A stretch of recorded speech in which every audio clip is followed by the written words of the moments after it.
C'est un nouveau coup dur pour tous les maraîchers de la région. Les pluies du début de l'été ont perturbé les récoltes. La chute des températures n'a rien arrangé. Dans la Nièvre, le reportage de Rémi Chiden et Sophie Aymar. Sur les étals de ce maraîcher, les légumes de saison sont au rendez-vous. Mais après les fortes pluies du début d'été, la production a souffert et ce n'est peut-être pas fini. Beaucoup de pluie comme ça aussi, ça amène pas mal de maladies. Des pourritures, des champignons, ce genre de choses. Il y a la tomate qui est très sensible à l'humidité, les nuits fraîches. Donc on a une première série de tomates qui est pas mal malade, avec différentes maladies en plus. Après, quel autre? Les haricots aussi qui pourrissent un peu, pareil, trop d'humidité. Dans cette exploitation de Sauvigny-les-Bois, la cueillette est libre.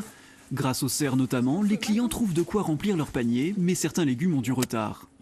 Là, aujourd'hui, ça va être quoi? C'est tomates, pommes de terre, et puis bon, le reste, non, pour l'instant. Bon, après, il y a eu la période des fraises, on a bien profité aussi. On arrive à trouver notre bonheur, surtout ici, d'ailleurs, parce que dans les jardins, ça peine encore un petit peu, quand même. Quoique, on a des tomates qui commencent à rougir, mais il y a un peu de retard, quoi. Ici aussi, l'eau est tombée en abondance fin juin et début juillet. Pourtant, plus que les précipitations, ce sont les températures qui ont ralenti la pousse. Après 3 années d'été particulièrement secs, nous avons été très heureux d'avoir de l'eau. Malheureusement, cette eau a été un petit peu abondante et surtout accompagnée de températures très basses. Les volumes de production seront plus faibles. Nous aurons un creux dans les tomates, nous avons une difficulté à faire fleurir nos haricots verts et les aubergines et les poivrons attendent des jours meilleurs. Si les légumes d'été ont peu apprécié la météo des dernières semaines, d'autres comme les carottes ou ces pommes de terre en ont profité.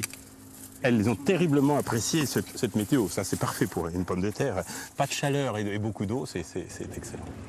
Le retour d'un temps plus frais et plus humide à partir de la fin de semaine risque donc de peser à nouveau sur la production cette saison, avec le risque de voir les prix augmenter d'ici la fin de l'été.